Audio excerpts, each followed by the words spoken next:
பிதா, குமாரன், பரிசுத்த ஆவியானவரின் திரேக திருநாமம் நாம் ஒவ்வொருவரையும் ஆசீர்வதித்து காப்பதாக.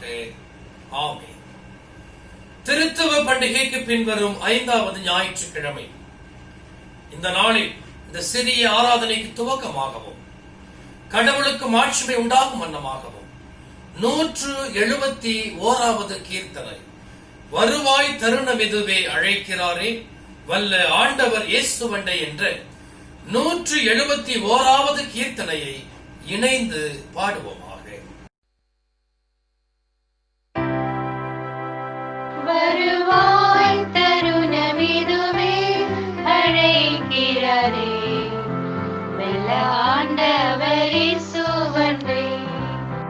வருவாய் தருணமிதுவே அழைக்கிறாரே வல்ல ஆண்டவர் இயேசுவண்டை. வானாலே எல்லாமே நாளாய் வருத்தத்தோடே கழிப்பதே. வானாலே எல்லாமே நாளாய் வருத்தத்தோடே கழிப்பதே. வந்தவர் பாதம் சரணடைந்தார் வாழ்வித்து உன்னை சேர்த்துக் கொள்வார். வருவாய் தருணமிதுவே அழைக்கிறாரே வல்ல ஆண்டவர் இயேசுவண்டை. வானத்தின் கீழே பூமி மேலே வானவர் இயேசு நாமமல்லால். வானத்தின் கீழே பூமி மேலே வானவர் இயேசு நாமமல்லால். ரட்சிப்படைய வழி இல்லையே ரட்சகர் இயேசு வழியவரே. வருவாய் தருணமிதுவே அழைக்கிறாரே வல்ல ஆண்டவர் இயேசுவண்டை.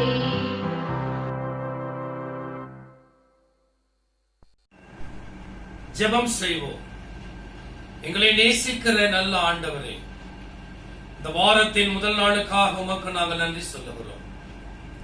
இந்த சிறிய ஆராதனை துவக்கம் முதல் முடிவு வரை நீர் எங்களோடு இருந்து எங்களை சமாதானப்படுத்தி எங்களை ஆண்டவரை ஆசீர்வதித்து காக்க வேண்டுமாய் இவ்விடத்திலே கெஞ்சி மன்றாடுகிறோம். ஆண்டவரே, இங்கே பாடப்படுகிற பாடல்கள், தியானிக்க போகிற திருமறை வசனங்கள், ஏறெடுக்க போகிற ஜெபங்கள் எல்லாவற்றிலும் ஆண்டவரே கர்த்தாவே நீர் செவி கொடுத்து எங்கள் ஒவ்வொருவரையும் ஆசீர்வதிக்க வேண்டுமாய் ஜெபிக்கிறோம்.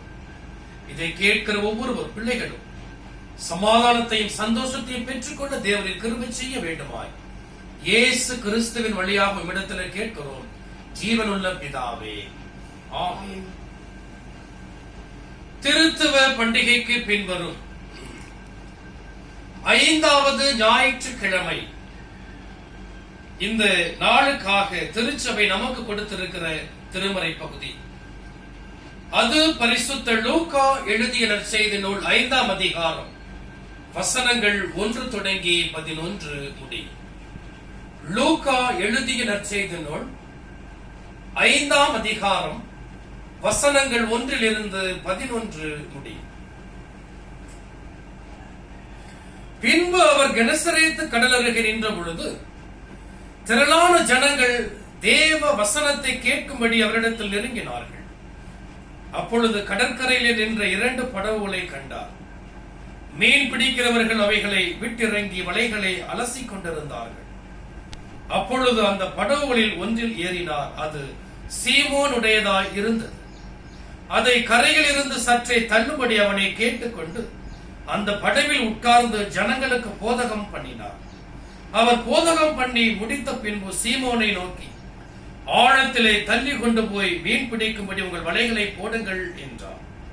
அதற்கு சீமோன், ஐயரே, இரா முழுவதும் நாங்கள் பிரயாசப்பட்டும் ஒன்றும் அகப்படவில்லை. ஆகிலும் உம்முடைய வார்த்தையின்படியே வலையை போடுகிறேன் என்றார். அந்தபடியே அவர்கள் செய்து தங்கள் வலை கிழிந்து போகத்தக்கதாக மிகுதியான மீன்களை பிடித்தார்கள். அப்பொழுது மற்ற படவில் இருந்த கூட்டாளிகள் வந்து தங்களுக்கு உதவி செய்யும்படிக்கு சைகை காட்டினார்கள். அவர்கள் வந்து 2 படகுகளும் அமிழத்தக்கதாக நிரப்பினார்கள். சீமோன் பேதுரு அதை கண்டு இயேசுவின் பாதத்தில் விழுந்து, ஆண்டவரே, நான் பாவியான மனுஷன், நீர் என்னை விட்டு போக வேண்டும் என்றான். அவர்கள் திரளான மீன்களை பிடித்தது நிமித்தம் அவனுக்கும் அவனோடு கூட இருந்த யாவருக்கும் பிரமிப்பு உண்டானபடியினால் அப்படி சொன்னார். சீமோனுக்கு கூட்டாளிகளான செபதேயுவின் குமாரனாகிய யாக்கோபு யோவானும் அந்தபடியே பிரமித்தார்கள். அப்பொழுது இயேசு சீமோனை நோக்கி, பயப்படாதே, இது முதல் நீ மனுஷரை பிடிக்கிறவனாய் இருப்பாய் என்றார். அவர்கள் படகுகளை கரையிலே கொண்டு போய் நிறுத்தி எல்லாவற்றையும் விட்டு அவருக்கு பின் சென்றார்கள் என்றார் என்பதுவே. நாம் அனைவரும் இணைந்து நம்முடைய விசுவாசத்தை அப்போஸ்தல விசுவாசமாக பயபக்தியோடு அறிக்கை செய்வோமாக.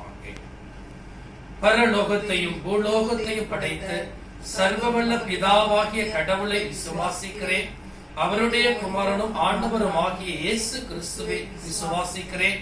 அவர் பரிசுத்த ஆவியினால் கற்பத்தில் உட்பவித்து கன்னி வேடத்தில் பிறந்து பொந்தி பிலாத்தின் கீழ் பாடுபட்டு சிலுவையில் அறையுண்டு மரித்து அடக்கம் செய்யப்பட்டார். பாதாளத்தில் இறங்கி 3 நாள் மரித்தோரிடத்திலிருந்து உயிர்த்தெழுந்தார். பரத்துக்கு ஏறி எல்லாமல்ல பிதாவாகிய கடவுளுடைய வலப்பக்கத்தில் வீற்றிருக்கிறார். அவ்விடத்தில் இருந்து உயிரோருக்கும் மரித்தோருக்கும் நியாய தீர்ப்பளிக்க வருவார். பரிசுத்த ஆவியானவரை விசுவாசிக்கிறேன். பொதுவான பரிசுத்த சபையும் பரிசுத்த வான்களுடைய ஐக்கியமும் பாவ மன்னிப்பும் சரீர உயிர்த்தெழுதலும் நித்திய ஜீவனும் உண்டென்று விசுவாசிக்கிறேன். ஆமென். நாம் அறிக்கையிட்ட இந்த விசுவாசத்திலே மரண பரியந்த நிலைத்திருக்க ஆண்டவர் தாமே நமக்கு துணை அருளி காப்பாராக. ஆமென். நாம் மீண்டும் கடவுளுக்கு மாட்சிமை உண்டாகும் வண்ணமாகவும் அருளுரைக்கு ஆயத்தப்படும் வண்ணமாகவும் ஞானப்பாட்டு 5, 1, 4, 5 ஆகிய 3 சரணங்களை பாடுவோம். 5வது ஞான பாடல் 1ஆம் சரணம் 4 மற்றும் 5ஆம் சரணத்தை இணைந்து பாடும்.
நம்முடைய பிதாவாகிய கடவுளிடத்தில் இருந்தும் ஆண்டவராகிய இயேசு கிறிஸ்துவின் இடத்தில் இருந்தும் உங்களுக்கு கிருபையும் சமாதானமும் உண்டாவதாக.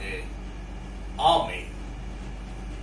கிறிஸ்துவுக்குள் எனக்கு அன்பான தூய கர்மேல் ஆலயத்தினுடைய சபை விசுவாசிகளே மற்றும் இந்த காணொளியை கேட்டுக்கொண்டிருக்கிற ஒவ்வொரு விசுவாசிகளுக்கும் என்னுடைய தோத்திரத்தையும் வாழ்த்துக்களையும் நான் அன்போடு தெரிவித்துக் கொள்ளுகிறேன். திருத்துவ பண்டிகைக்கு பின்வரும் 5வது ஞாயிற்றுக்கிழமை. இந்த நாளின் அருளுரை தியானத்திற்காக திருச்சபை நமக்கு கொடுத்திருக்கிற திருமறை பகுதி, அது பரிசுத்த லூக்கா எழுதிய நற்செய்தி நூல் 5ஆம் அதிகாரம் வசனங்கள் 1-11 முடிய. பரிசுத்த லூக்கா எழுதிய நற்செய்தி நூல் அதிகாரம் 5 வசனங்கள் 1 தொடங்கி 11 முடியும். இந்த திருமறை பகுதியை நாம் ஏற்கனவே வாசித்து விட்டபடியினால் நான் நேரடியாக செய்திக்குள்ளாக செல்லுகிறேன். பேதுருவினுடைய அழைப்பு இந்த நாளின் அருளுரை பகுதியாக நமக்கு கொடுக்கப்பட்டிருக்கிறது. பேதுரு யார் என்று நமக்கு தெரியும். பேதுரு என்ன வேலை செய்து கொண்டிருந்தார் என்பதும் நமக்கு தெரியும். பேதுருவினுடைய பின் வாழ்க்கையும் நமக்கு தெரியும்.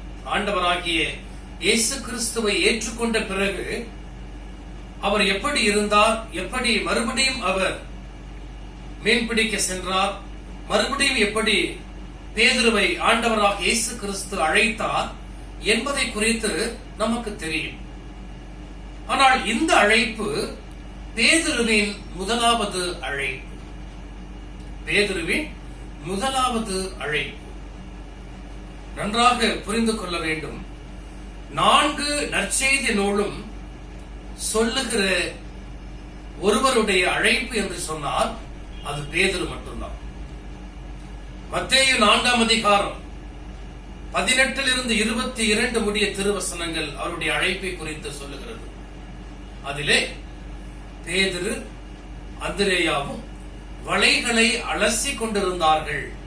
அப்பொழுது ஆண்டவராக இயேசு கிறிஸ்து அவர்களை சந்தித்து அவர்களை அழைத்தார் என்று நாம் பார்க்க முடியும். மார்க்கு 1ஆம் அதிகாரம் 16-20 வசனம் வரை அங்கே பேதுருவும் அந்திரேயாவும் மீன் பிடித்துக் கொண்டிருந்தார்கள். அப்பொழுது ஆண்டவராக இயேசு கிறிஸ்து அவர்களை அழைத்தார் என்று மார்க்கு நற்செய்தி நூல் ஆசிரியர் பதிவு செய்கிறார். யோவான் சற்று வித்தியாசமாக யோவான் 1ஆம் அதிகாரம் 35ஆம் வசனம் தொடங்கி தொடர்ந்து பார்த்தோம் என்று சொன்னால், அந்திரேயா மூலமாக பேதுரு சீஷனாக மாற்றப்பட்டான் என்று நாம் பார்க்க முடியும்.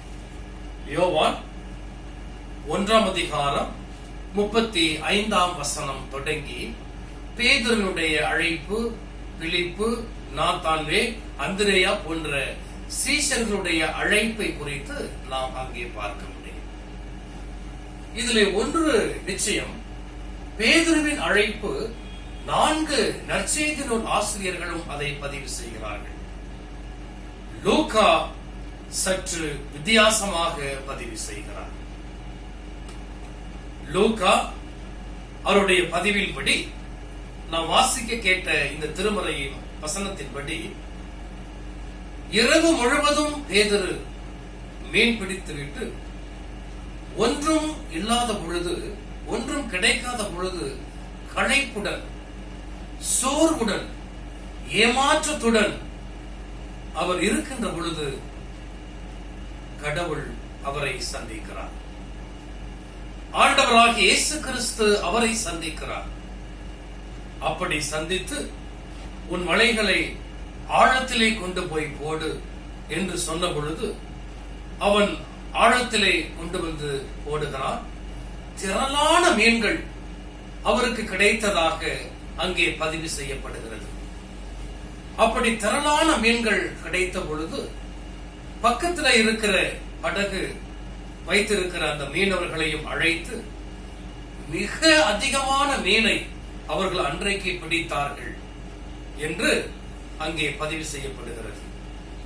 அப்படி பிடித்த மீனை அப்படியே கரையில விட்டுவிட்டு அவர்கள் ஆண்டவராகிய இயேசு கிறிஸ்துவின் பின்னாக சென்றார்கள் என்று லூக்கா இந்த இடத்திலே பதிவு செய்கிறார்.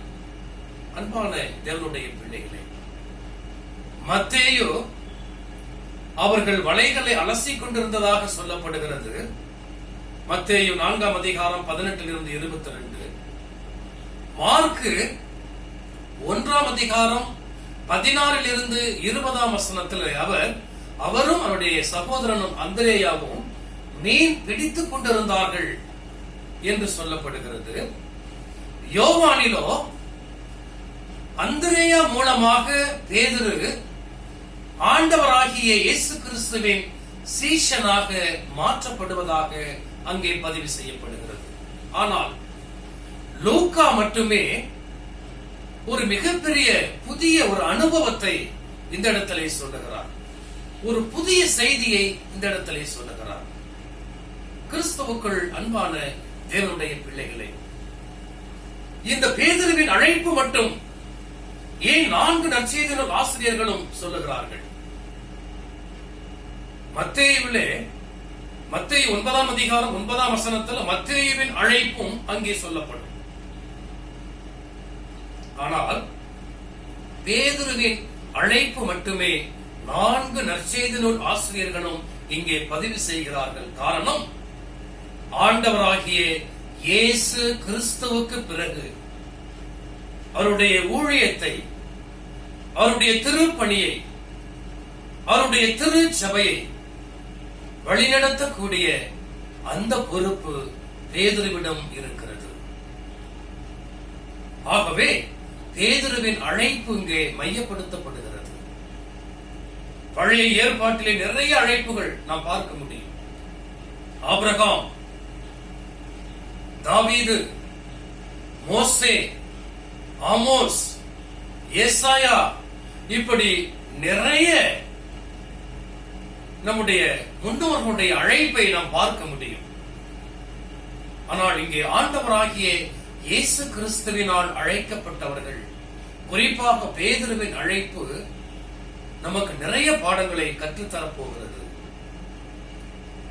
நாம் அதை குறித்து நிறைய தெரிந்து கொள்ள போகிறோம். ஏனென்று சொன்னால், ஆண்டவராகிய இயேசு கிறிஸ்துவுக்கு பிறகு இந்த திருச்சபையை உயிரோட்டம் உள்ள ஒரு திருச்சபையாக உலகம் முழுவதும் எடுத்துச் செல்ல வேண்டிய பொறுப்பு, ஒப்படைப்பு இந்த பேதுருவின் இடத்தில் இருக்கிறபடியினால் அவருடைய அழைப்பு இங்கே பதிவு செய்யப்படுகிறது. இந்த இடத்திலே லூக்கா மட்டும் வித்தியாசமாக நமக்கு இந்த பதிவை நமக்கு சொல்லுகிறார். ஆக லூக்கா இந்த அழைப்பின் மூலமாக நமக்கு ஏதோ சொல்ல விழைகிறார், நம்மிடத்தில் ஏதோ பேச ஆசைப்படுகிறார். அது மட்டுமல்ல, இந்த அழைப்பின் மூலமாக நாமும் கற்றுக்கொள்ள வேண்டியது அதிகம் இருக்கிறது என்பதை நாம் தெரிந்து கொள்ள வேண்டும். லூக்கா நமக்கு என்ன சொல்லுகிறார், சொல்ல போகிறார் என்பதை விட பேதுருவின் அழைப்பிலே நாம் என்ன கற்றுக்கொள்ள முடியும், நாம் எப்படி அழைக்கப்பட்ட அழைப்பிற்கு பாத்திரவானாய் நடந்து கொள்ள முடியும் என்பதை நாம் இந்த லூக்கா நற்செய்தி நூல் மூலமாக நாம் பார்ப்போம்.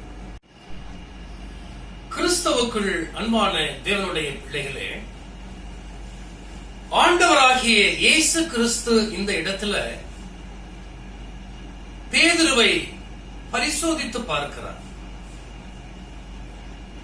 ஏனென்று சொன்னால், ஒரு மிகப்பெரிய பொறுப்பு, ஒரு மிகப்பெரிய திருப்பணி அவரிடத்திலே கொடுக்கப்பட போகிறது. தனக்கு பின்னாக இந்த திருச்சபை வழிநடத்தக்கூடிய தலைமைத்துவ பண்பு பேதுருவிடத்திற்கு போக போகிறது. ஆகவே அந்த தலைமை பண்பிற்கு ஏற்ற பண்பு அவரிடத்திலே இருக்கிறதா என்பதை ஆண்டவராகிய இயேசு கிறிஸ்து இந்த இடத்திலே அவரை சோதிக்கிறார். முதலாவது, பேதுரு மட்டுமல்ல, நீங்களும் நானும் மட்டுமல்ல, ஒவ்வொரு மனிதனும் உணர வேண்டியது என்ன என்று சொன்னால், நான் யார், நான் எப்படிப்பட்டவன், எனக்குள்ளே என்ன இருக்கிறது, நான் நல்லவனா கெட்டவனா என்பதை குறித்து ஒரு சுய பரிசோதனை நமக்கு வேண்டும். அந்த சுய பரிசோதனையை பேதுரு சொன்னார், பேதுரு செய்தார். முதலாவது பேதுருவிடத்தில் இருந்த சுய பரிசோதனை ஆண்டவராகிய இயேசு கிறிஸ்துவை ஈர்த்தது. அடுத்து ஒவ்வொரு கிறிஸ்தவர்களுக்கும் இருக்க வேண்டிய மற்ற 2 பண்புகள் இருக்கு. ஒன்று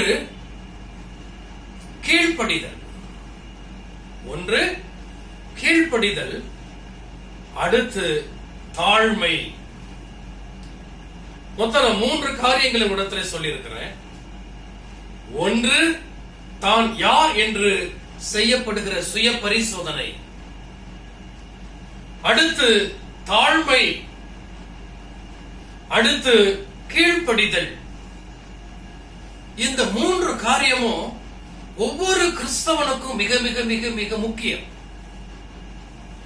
ஒவ்வொரு கிறிஸ்தவனுக்கும் முக்கியம். ஏன் சொல்லுகிறேன் என்று சொன்னால்,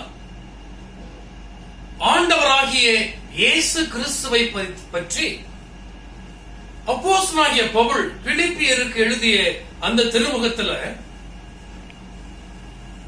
ஒரே ஒரு 4 வசனத்திலே ஆண்டவராகிய இயேசு கிறிஸ்துவினுடைய லைஃப் ஸ்டைல அப்படியே சொல்லி முடிச்சிருவாங்க.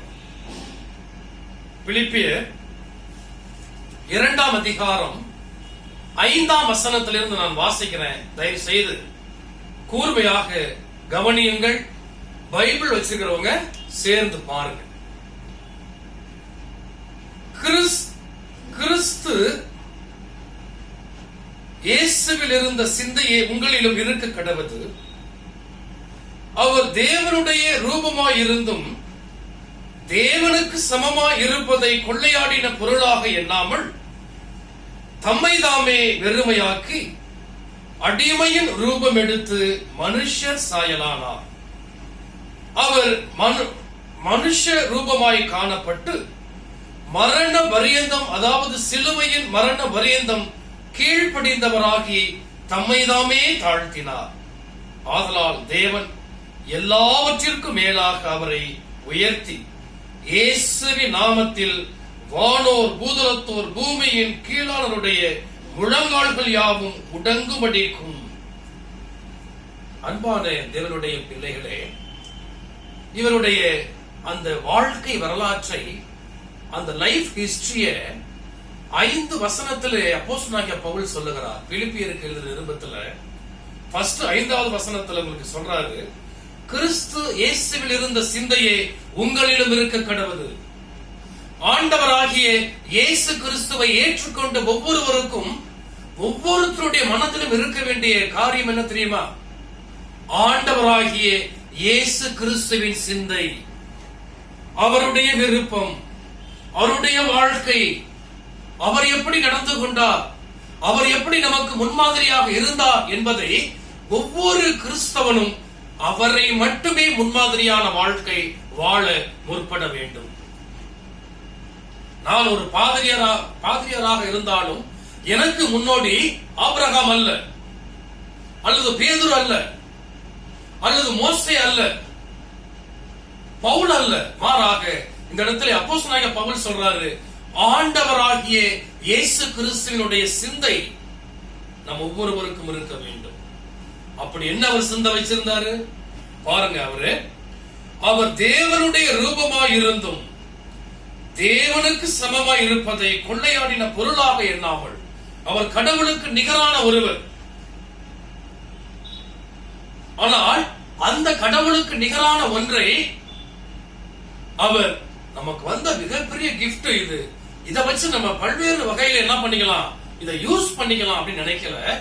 மாறாக அவர் என்ன நினைத்தார் தெரியுமா? தொடர்ந்து பார்த்தோமே என்று சொன்னால், கொள்ளையாடின பொருளாக எண்ணாமல், தேவனுக்கு சமமாய் இருப்பதை கொள்ளையாடின பொருளாக எண்ணாமல் தம்மைதாமே வெறுமையாக்கி தன்னை வெறுத்தார். அடுத்து அடிமையின் ரூபம் எடுத்தார். அடுத்து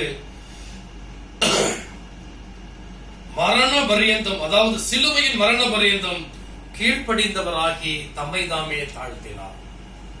அவருக்கு இருந்த லைஃப் ஸ்டைல் என்ன தெரியுங்களா? நான் கடவுளின் குமாரன், கடவுளுக்கு இணையான இருக்கிற ஒரு நபர் இருந்தாலும் அதற்காக அதன் பொருட்டு அவர் தன்னை மேன்மை பாராட்டிக் கொள்ளவில்லை. மாறாக தன்னை வெறுமையாக்கினார்,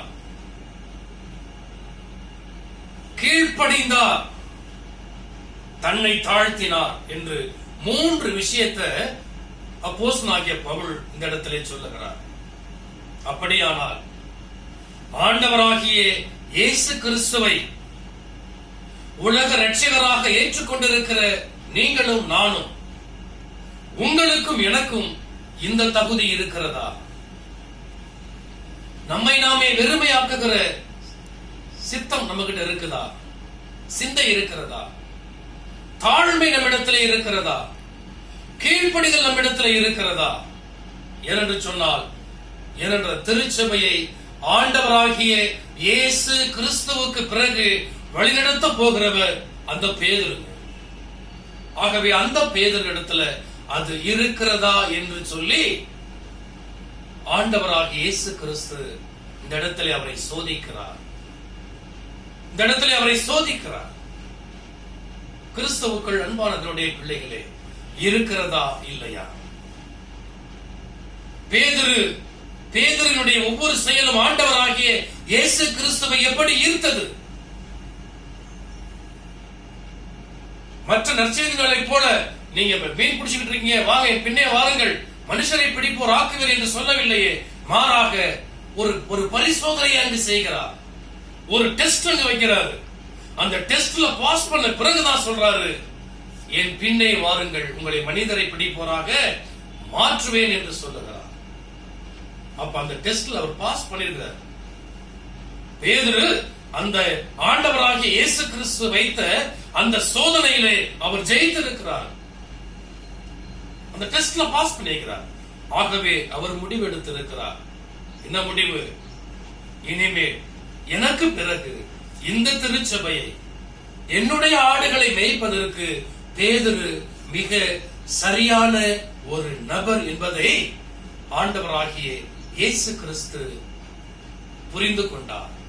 கிறிஸ்துவுக்குள் அன்பானவருடைய பிள்ளைகளே, அது என்ன? அது எப்படி பாஸ் பண்ணாரு பேதுரு? நீங்களும் நானும் எப்படி இருக்கிறோம், எப்படி இருக்க போகிறோம்?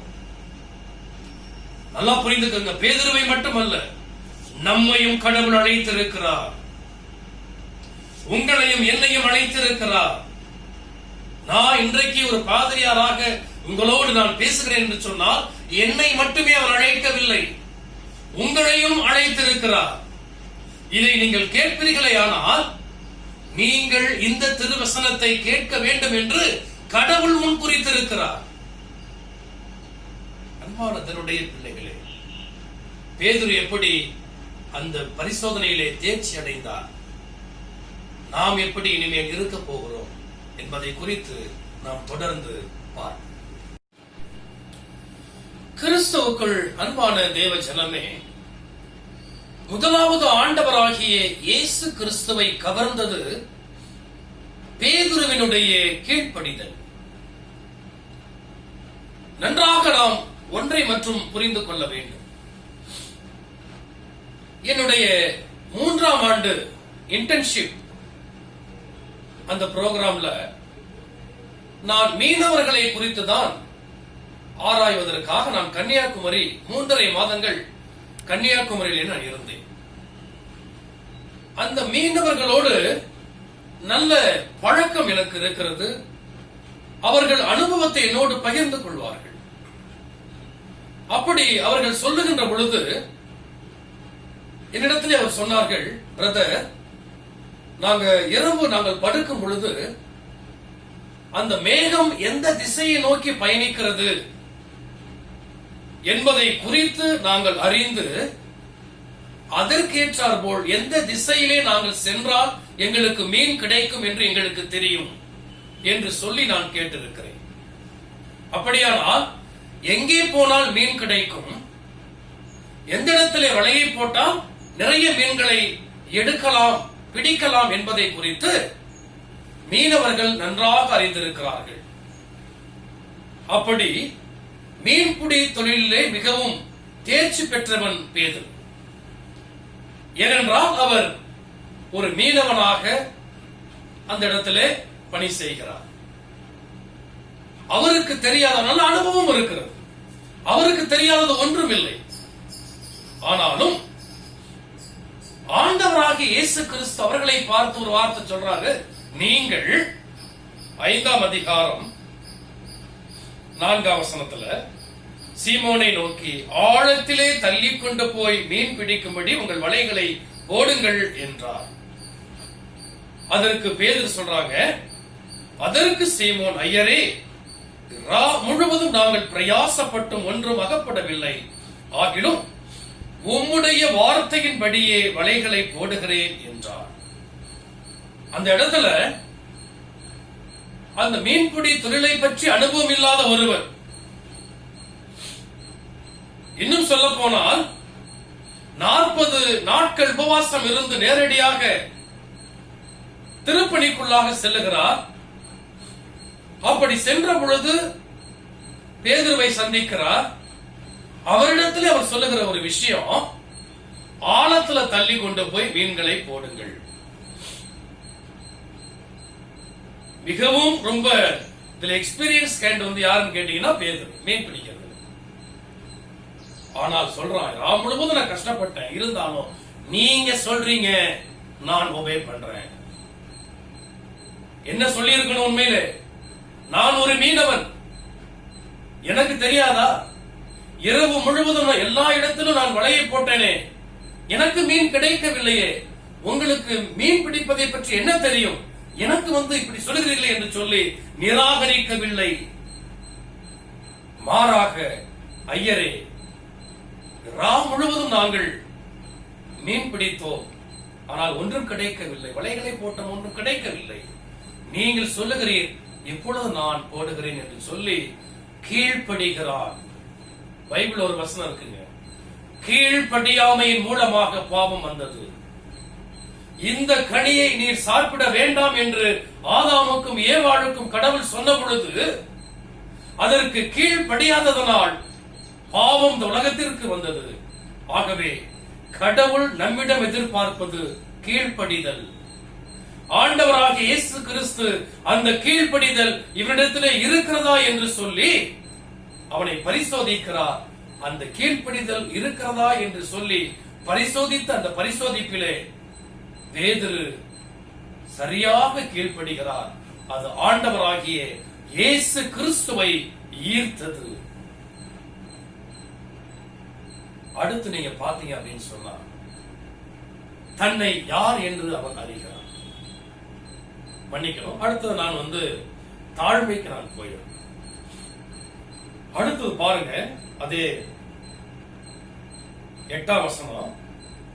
சீமோன் பேதுரு அதை கண்டு இயேசுவின் பாதத்தில் விழுந்து, ஆண்டவரே, நான் பாவியான மனுஷன், நீர் என்னை விட்டு போக வேண்டும் என்றான்.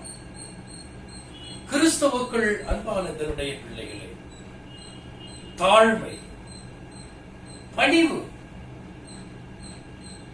இவர் சொல்லி இவ்வளவு மீன்கள் கிடைக்கிறதே, இவர் யார், இவர் எப்படிப்பட்டவரோ என்று சொல்லி தன்னைத்தானே தாழ்த்துகிறான். அன்பான தேவனுடைய பிள்ளைகளே, நல்லா பாருங்க, இயேசுவின் பாதத்திலே விழுந்து, ஆண்டவராகிய இயேசு கிறிஸ்துவின் பாதத்திலே விழுகிறான். அப்படியானால் யோசித்து பாருங்க, யூத மரபுப்படி இன்னொருத்தருடைய பாதத்தில் விழுவது என்பது தரக்குறைவானது. ஆனால் பேதுருவோ துணிந்து ஆண்டவராகிய இயேசு கிறிஸ்துவின் பாதத்திலே விழுகிறான். அன்பானவருடைய பிள்ளைகளே, அடுத்த டெஸ்ட்ல அவன் அந்த தாழ்மையை கற்றுக்கொள்கிறான். இன்றைக்கு கிறிஸ்தவர்களுக்கு இருக்க வேண்டிய மிகப்பெரிய பண்பு அதான். கீழ்ப்படிதல் கண்டிப்பாக வேண்டும். அடுத்து தாழ்மை. தாழ்மை எங்கு இருக்கிறதோ அங்கே உயர்வு இருக்கிறது. தாழ்மை எங்கு இருக்கிறதோ கடவுள் அங்கே உயர்த்துவார். நான் தான் சொல்றாருங்க, கனம் பண்ணுவதில் ஒருவருக்கொருவர் முந்திக் கொள்ளுங்கள். தன்னைத்தான் தாழ்த்துகிறவன் உயர்த்தப்படுவான், தன்னைத்தான் உயர்த்துகிறவன் தாழ்த்தப்படுவான் என்று அவருடைய போதனையில் நமக்கு சொல்லுகிறார். ஆக தாழ்மை என்பது மிக பெரிய பண்பு. எனக்கு நன்றாக தெரியும், நான் வெளிநாட்டிலே இருக்கும் பொழுது இண்டஸ்ட்ரியல் விசிட் அப்படின்னு சொல்லி என்னை அழைத்து போனார்கள். ஒரு இண்டஸ்ட்ரியலுக்கு நான் போய் அதை பார்த்து மிகவும் சிறப்பாக இருக்கிறது என்று சொல்லி எல்லாவற்றையும் சுற்றி காண்பித்தார் ஒருவர். அப்படி சுற்றி காண்பித்து ஒருவர் எங்களுக்கு எல்லாம் முடித்த பிறகு சர்வ் பண்றார். காஃபி, பிரெட் இதெல்லாம் சர்வ் பண்றார். சர்வ் பண்ணி முடிச்சிட்டு நான் என்னுடைய கைட் கிட்ட கேட்டேன், யாரு இந்த ஃபேக்டரி ஓனர், அவரு வருவாரா அப்படின்னு கேட்கும் பொழுது அவங்க சொன்னாங்க, உங்களுக்கு காஃபி கொடுத்தாரே அவர்தான் ஓனர். பிரமித்து போனேன். அப்படியே நம்ம இந்திய நாட்டோடு கம்பேர் பண்ண, பாக்கெட்ல ஒரு 5000 பாக்கெட்ல இருந்துச்சுன்னா நம்ம இடத்துல இருக்கிற மேட்டிவை எப்படியான இருக்கும் யோசிச்சு பாருங்களேன்.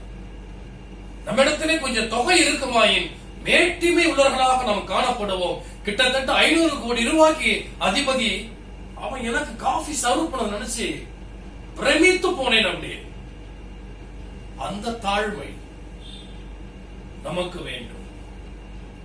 கிறிஸ்தவுக்குள் அன்பான தன்னுடைய பிள்ளைகளே, அடுத்து மிக முக்கியம் நாம் யார் என்கிற சிந்தனை. இந்த இடத்திலே பேதுருகிட்ட இருந்தது மிக முக்கியமான சிந்தனைகளில் ஒன்று, நான் ஒரு பாவி. நான் ஒரு பாவி. இந்த இடத்துல 2 விஷயத்தை சொல்றார் பேதுரு. ஒன்று, நான் யார் என்பதை சொல்லுகிறார். மற்றொன்று, ஆண்டவராகிய இயேசு கிறிஸ்து யார் என்பதை இந்த இடத்திலே சொல்லுகிறார். தான் யார் என்று சொல்வதை மட்டும்தான் நமக்கு தெரியும். நான் ஒரு பாவி, ஆம். ஆனால் அந்த இடத்துல இயேசு கிறிஸ்துவை பார்த்து என்ன சொல்றாரு, நான் ஒரு பாவி, என்னை விட்டு நீங்கள் அகன்று போங்க அப்படின்றார். அப்ப என்ன அர்த்தம்? நான் பாவி, நீங்களோ பரிசுத்தர். பாவமும் பரிசுத்தமும் என்றைக்கும் ஒன்று சேரவே முடியாது. ஆகவே என்னை விட்டு அகன்று போங்கள் என்று சொல்லுகிறார். அன்பான தேவ ஜனமே, பேதுருவுடைய இந்த காரியங்கள் எல்லாமே ஆண்டவராகிய இயேசு கிறிஸ்துவை ஈர்த்து கொண்டே வருகிறது. முதலாவது அவரிடத்தில் இருந்த கீழ்ப்படிதல், அடுத்து அவரிடத்தில் இருந்த தாழ்மை, அடுத்து அவரிடத்தில் இருந்த சுய பரிசோதனை. நான் ஒரு பாவி, நான் ஒரு பாவி. நல்லா புரிஞ்சுக்கங்க, எவ்வளவு பாவியாக இருந்தாலும் அவர்களை பரிசுத்தராக மாற்றக்கூடிய வல்லமை படைத்தவர் நம்முடைய ஆண்டவராகிய இயேசு கிறிஸ்து. நம்முடைய ஆண்டவராகிய இயேசு கிறிஸ்து. அன்பான தேவ ஜனமே, பேதுருவிடத்திலே அந்த சிந்தனை 3 காரியங்கள்: கீழ்ப்படிதல், தாழ்மை, தான் யார் என்கிற சுய பரிசோதனை. இது 3ம் ஆண்டவராகிய இயேசு கிறிஸ்துவை மிகவும் ஈர்த்தது. ஆகவே அடுத்ததான் இயேசு சாமி சொல்றாங்க, என்ன சொல்றாங்க? இது முதல் நீ மனுஷரை பிடிக்கிறவனாய் இருப்பாய். என்ன சொல்றாருங்க இந்த இடத்துல? நல்லா யோசிச்சு பாருங்க. என் பின்னே வாருங்கள், உங்களை மனுஷரை பிடிப்போராக மாற்றுவேன் என்று சொல்வதாக சொல்லப்படும் மத்தேயு, மார்க்ல. ஆனால் இங்க என்ன சொல்றாங்க சாமி? பயப்படாதே, இது முதல் நீ மனுஷரை பிடிக்கிறவராய் இருப்பாய். அப்படின்னு என்ன அர்த்தம்? நான் வைத்த எல்லா டெஸ்ட்லயும் நீ பாஸ் பண்ணிட்ட. ஆகவே இனி நீ மனிதரை பிடிக்க போகிறாய், திருப்பணிக்கு என்று அர்ப்பணிக்கப்பட போகிறாய், ஊழியம் செய்ய போகிறாய் என்று சொல்லப்படுகிறது. அதன் பிறகு அவன் என்ன சொல்றாங்க? தன்னை தானே வெறுமையாக்கி ஒரு வார்த்தை வருது பாத்தீங்களா? அவர்கள் படகுகளை கரையிலே கொண்டு போய் நிறுத்தி எல்லாவற்றையும் விட்டு அவருக்கு பின் சென்றார்கள். அன்பான தன்னுடைய ஜனமே, எல்லாவற்றையும் விட்டு பின் செல்கிறான். தன்னை தானே வெறுத்துட்டான். அவனுக்குன்னு எதுவுமே கிடையாது. இப்ப அவனுக்குன்னு இருக்கிறது ஒரே ஒருவர் தான், அவர் ஆண்டவராகிய இயேசு கிறிஸ்து. அவர்தான் நம்பிக்கை, அவர்தான் எதிர்காலம், அவர்தான் அரண், அவர்தான் கோட்டை, அவர்தான் தஞ்சம். அந்த நிலைக்கு வந்துவிட்டான் பேதுரு. அன்பான தேவனுடைய பிள்ளைகளே, இந்த சிந்தனை நம்மிடத்திலே இருக்கிறதா? நம்ம நிறைய நினைச்சிட்டு இருக்கிறோம். பேதுருவதான அழைச்சாரு, நம்மளை எங்க அழைச்சாரு? நல்லா பாருங்க. 1 பேதுரு 2ஆம் அதிகாரம் 9ஆம் வசனம். நீங்களோ உங்களை அந்தகாரத்தில் நின்று தம்முடைய ஆச்சரியமான ஒளியினிடத்திற்கு வரவழைத்தவருடைய புண்ணியங்களை அறிவிக்கும்படி தெரிந்து கொள்ளப்பட்ட சந்ததியாயும் ராஜரீகமான ஆசாரிய கூட்டமாயும் பரிசுத்த ஜாதியாயும் அவருக்கு சொந்தமான ஜனமுமாய் இருக்கிறீர்கள் என்று பேதுரு நம்மை பார்த்து சொல்றார். என்ன சொல்றாரு? நீங்களும் அழைக்கப்பட்டவர்கள். எங்கிருந்து? அந்தகாரத்தில் நின்று ஒளியினிடத்திற்கு அழைக்கப்பட்டவர்கள், இருளில் நின்று வெளிச்சத்திற்கு அழைக்கப்பட்டவர்கள். ஆகவே அன்பானவருடைய பிள்ளைகள், ஆண்டவராக இயேசு கிறிஸ்துவை ஏற்றுக்கொண்ட ஒவ்வொரு மனிதனும் அழைக்கப்பட்டவன். அவனிடத்திலே காணப்பட வேண்டிய குணாதிசயங்கள்: முதலாவது கீழ்ப்படிதல், அடுத்து தாழ்மை, அடுத்து நான் யார்? நான் ஒரு பாவி, என்னை மீட்டவர் மகா பரிசுத்தர். ஆக இனி எனக்கு எல்லாமே இந்த ஆண்டவராகிய இயேசு கிறிஸ்துதான் என்று பேதுரு எப்படி தன்னைத்தானே ஆண்டவராகிய இயேசு கிறிஸ்துக்கு ஒப்படைத்தானோ, அதே போல நாமும் நம்மை ஒப்படைப்போம். நாமும் அழைக்கப்பட்டோம். 1 பேதுரு 2ஆம் அதிகாரம் 9ஆம் வசனத்தின்படி நாமும் அழைக்கப்பட்டிருக்கிறோம். எங்கிருந்து? இருட்டில் இருந்து வெளிச்சத்தை நோக்கி அழைக்கப்பட்டிருக்கிறோம். நாமும் அந்த அழைப்பை உணர்ந்து, அழைக்கப்பட்ட அழைப்பிற்கு பாத்திரவானாய் நடந்து கர்த்தரை மகிமைப்படுத்துவோம். அவருக்கு சாட்சியான பிள்ளைகளாக வாழ்வோம். அவரை ஈர்ப்போம். நாம் செய்கிற எல்லா காரியத்தையும் ஆண்டவராக இயேசு கிறிஸ்துவை ஈர்க்கும்படி செய்வோம். கர்த்தருடைய ஆசீர்வாதம் உங்களோடு இருந்து உங்களை ஆசீர்வதித்து காப்பதாக. ஆமென். தலைகளை தாழ்த்தி ஆண்டவரை நோக்கி ஜெபம் செய்வோம். பரிசுத்தமுள்ள நல்ல ஆண்டவரே, இருட்டில் இருந்த எங்களை வெளிச்சத்திற்கு அழைத்தீர் ஆண்டவரே. எப்படி பேதுருவை நீர் அழைக்கின்ற பொழுது அவருக்கு நீர் ஆண்டவரே வைத்த எல்லா டெஸ்டிலும் அவர் பாஸ் பண்ணினாரோ, ஆம், அவரிடத்திலே இருந்த தாழ்மை, அவரிடத்திலே இருந்த கீழ்ப்படிதல், அவரிடத்திலே இருந்த தான் யார் என்கிற சுய பரிசோதனை செய்கிற அந்த எண்ணம், இவை எங்களுக்கும் கொடுத்து நீர் எங்களை இருட்டில் இருந்து வெளிச்சத்திற்கு அழைத்த கடவுள் இரட்சகர் என்பதை உணர்ந்து நாங்களும் உமக்கு சாட்சியுள்ள பிள்ளைகளாக, உமக்கு ஆண்டவரை உம்மை மகிமைப்படுத்துகிற பிள்ளைகளாக வாழ தேவரின் கிருபை செய்ய வேண்டுமாய் இயேசு கிறிஸ்துவின் வழியாக உம்மிடத்தில் கேட்கிறோம் ஜீவனுள்ள பிதாவே. ஆமென். ஜெபம் செய்வோம்.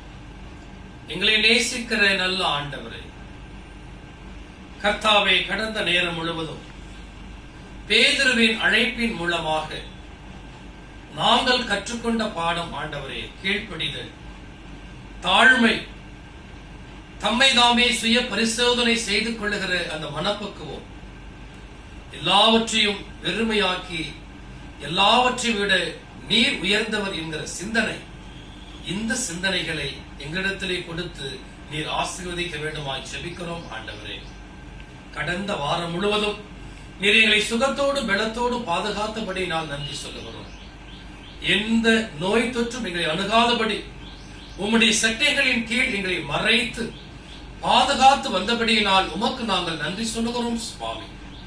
இப்பொழுதும் புதிதாக இந்த வாரத்திற்குள்ளாக நுழைந்திருக்கிறோம் ஆண்டவரே.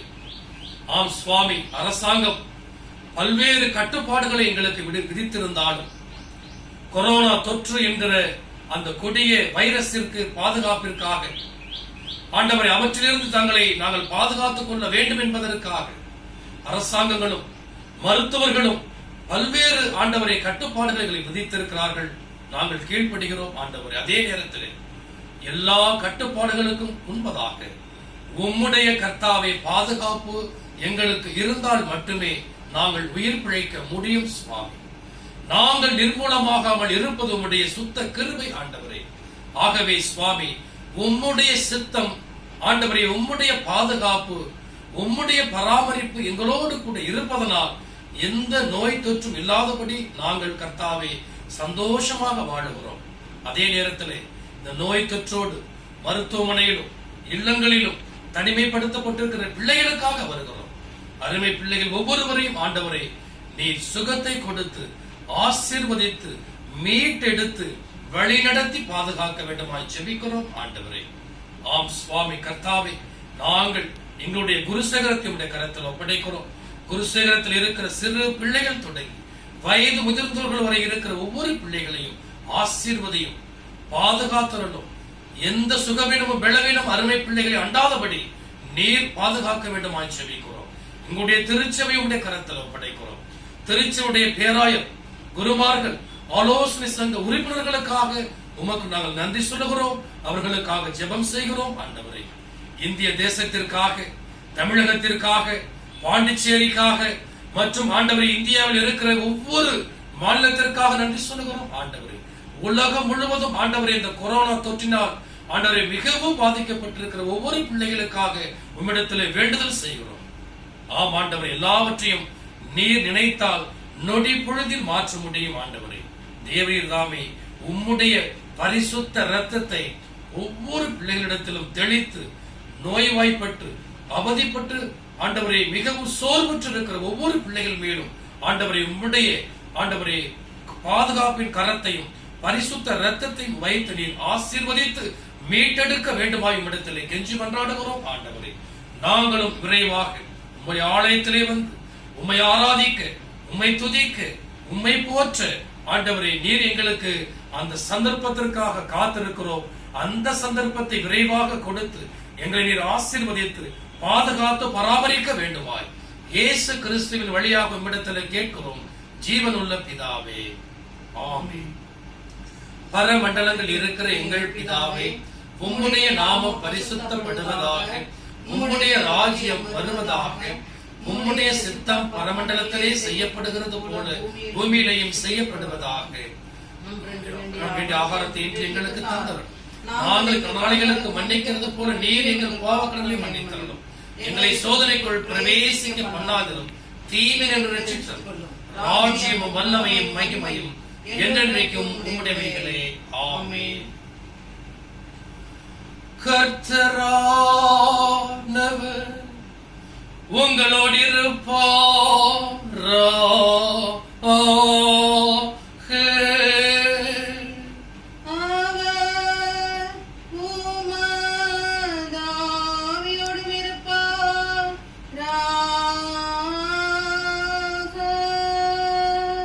கர்த்தரானவர் உன்னை ஆசீர்வதித்து உன்னை காப்பார்.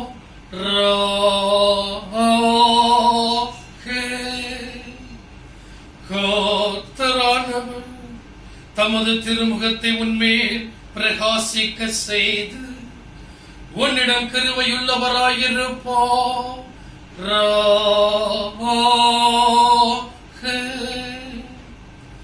கர்த்தரானவர் தமது திருமுகத்தை உனக்கு பிரசன்னமாக்கி உனக்கு சமாதானம் தந்தருளுவார்.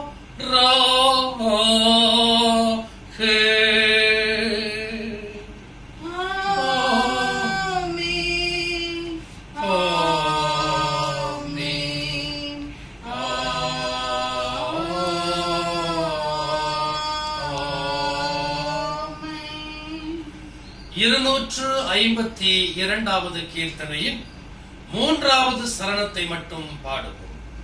சகல வியாதியையும் குணமாக்க வல்லவராம் அவர் உன் வெளிச்சம் இரட்சிப்புமானதால் தாமதமின்றி நீ வந்திடுவாய் என்ற 252வது கீர்த்தனையின் 3வது சரணம் நிறைவு பாடலாக பாடுவோம்.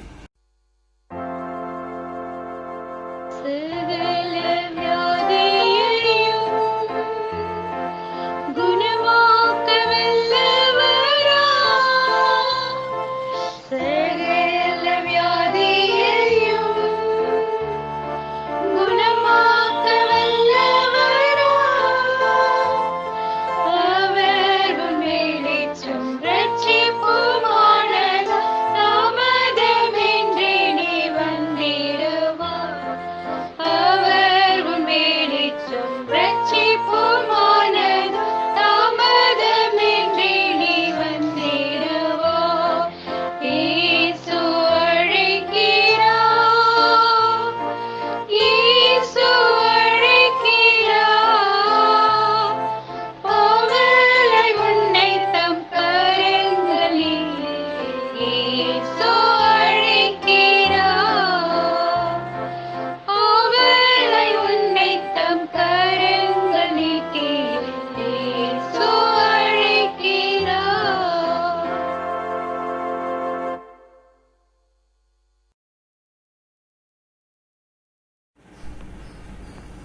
சுவாமியே கிருபையாயிரும். கிறிஸ்துவே கிருபையாயிரும். சுவாமியே கிருபையாயிரும். ஆமென். கர்த்தாவின் சமாதானம் உங்களோடு இருந்து உங்களை ஆசீர்வதித்து வழிநடத்தி காப்பதாக. ஆமென். பராபரனுக்கு தோற்றம்.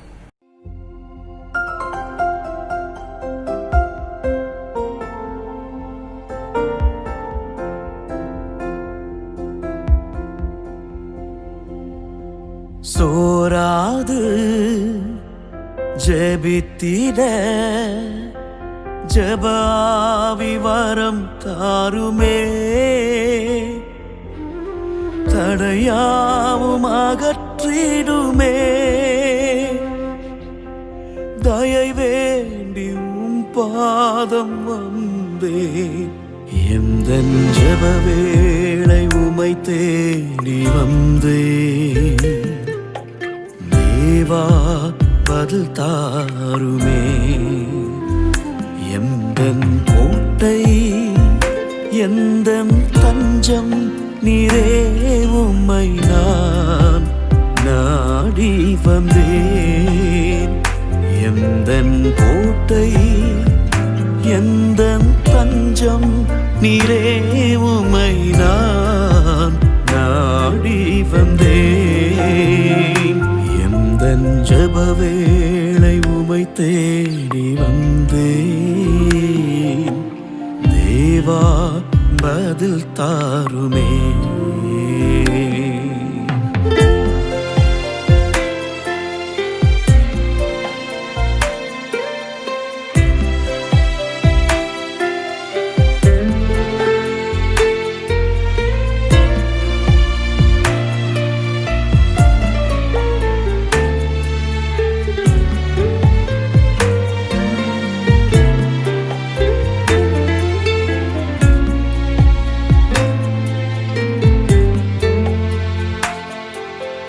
உம்மோடு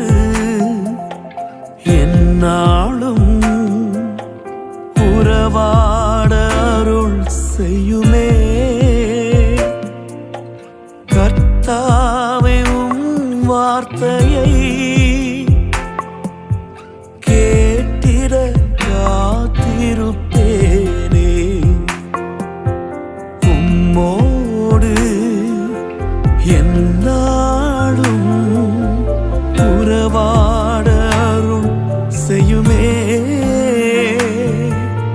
கர்த்தாவே உம் வார்த்தையை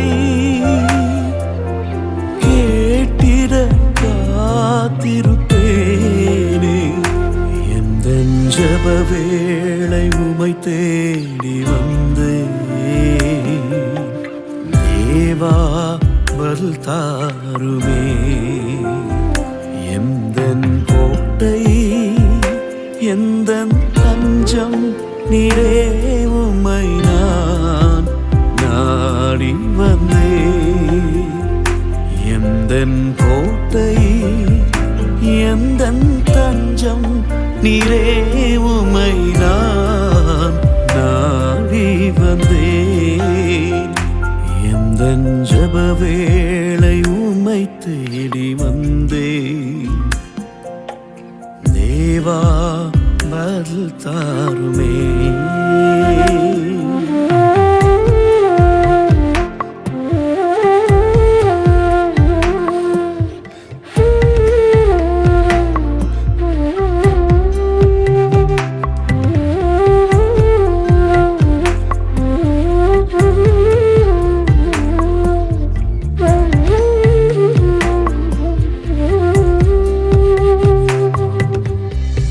இருளில் இருக்கும் மாந்தர்கள் இரட்சகராக இயேசு கிறிஸ்துவின் வெளிச்சத்தண்டை வருவதற்கு அவர்களை குறித்துதான ஒரு கரிசனை பாரத்தை எங்கள் உள்ளத்தில் தருவீராக.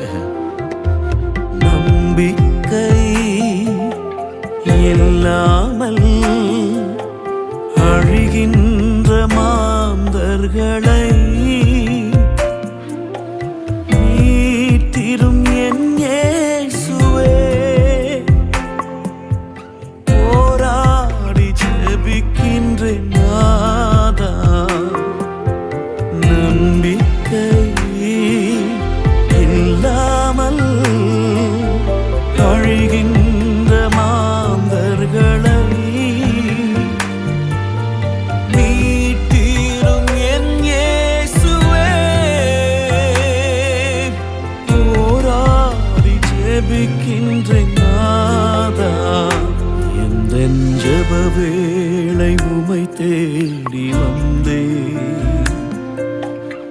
தேவா பதில் தாருமே. எந்தன் கோட்டை எந்தன் தஞ்சம் நீரே, உம்மை நான் நாடி வந்தேன். எந்தன் கோட்டை எந்தன் தஞ்சம் நீரே, உம்மை நான் நாடி வந்தேன். எந்தன் ஜெப வேளை உம்மை தேடி வந்தேன். தேவா பதில் தாருமே.